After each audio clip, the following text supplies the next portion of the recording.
Assalamualaikum warahmatullahi wabarakatuh. Saya Umu Ahya dengan NIM 201101040003. Baik, di sini saya akan menjelaskan materi pembelajaran bahasa Indonesia kelas 2, yaitu dengan media pembelajaran audio visual.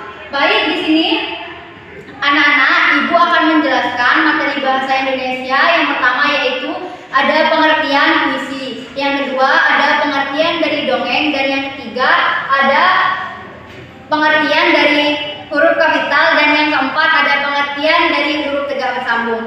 Baiklah, di sini Ibu membuat suatu rangkaian materi. Kalian bisa lihat di sini, yaitu yang pertama kita buka, yaitu pengertian puisi, yang dimana puisi adalah suatu karya sastra berupa ungkapan isi hati, di mana di dalamnya ada irama, lirik, rima, ritme pada setiap barisnya.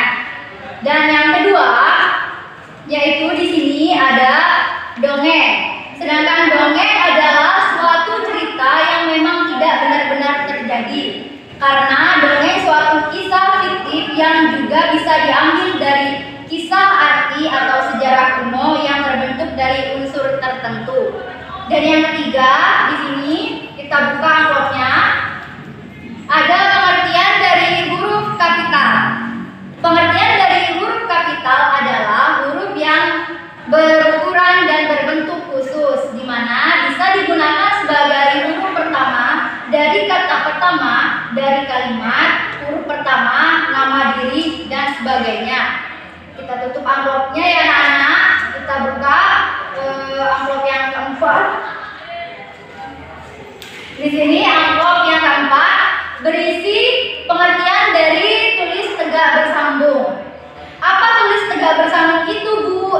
Yaitu tulis tegak bersambung adalah kegiatan menghasilkan huruf yang saling bersambung dilakukan tanpa mengangkat alat tulis. Contoh, aku anak rajin di sini, yaitu contohnya kita bisa lihat, kita tulis anak. Jadi di sini pulpennya itu tidak.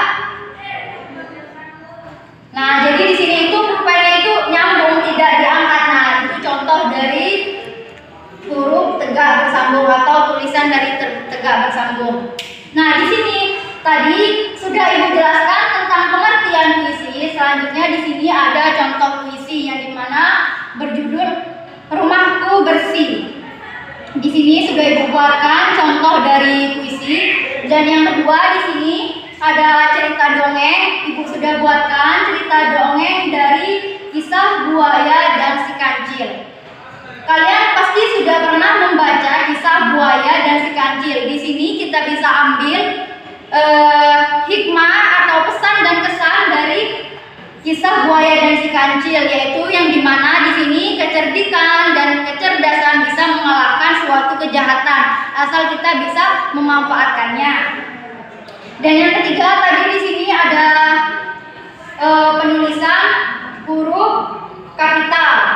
Nah, di sini penulisan huruf kapital kita lihat Republik Indonesia. Republik R-nya itu besar karena di awal kalimat, dan Indonesia itu I-nya besar. Pasti kalian bertanya, kenapa I-nya besar, Bu? Sedangkan tulisannya di sini berada di kalimat kedua atau di tengah-tengah. Karena Indonesia I-nya besar itu karena itu suatu kata negara. Karena Indonesia itu dari kata negara, negara Indonesia, maka I-nya besar. Itu contohnya. Dan yang ketiga ada contoh huruf tegak bersambung. Di sini ada tulisan aku anak rajin dan Ayu suka membaca buku. Di sini kita bisa lihat contohnya yaitu aku. Jadi kita menulis sebuah aku, yang pertama yaitu hurufnya huruf besar, dan yang kedua kita tidak angkat pulpennya agar bisa menjadi huruf tegak bersambung, dan yang kedua anak. Jadi di sini pulpennya tetap ya anak-anak tidak terangkat. Nah, itu contohnya. Jadi dapat disimpulkan tadi bahwa di sini pembelajaran bahasa Indonesia yang terkait puisi, cerita dongeng, huruf kapital, dan huruf tegak bersambung itu menjadi suatu yang sangat penting untuk kita pelajari. Mungkin itu saja yang dapat Ibu sampaikan. Kurang lebihnya Ibu mohon maaf. Wallahul muwaffiq ila aqwamit thoriq. Wassalamualaikum warahmatullahi taala wabarakatuh.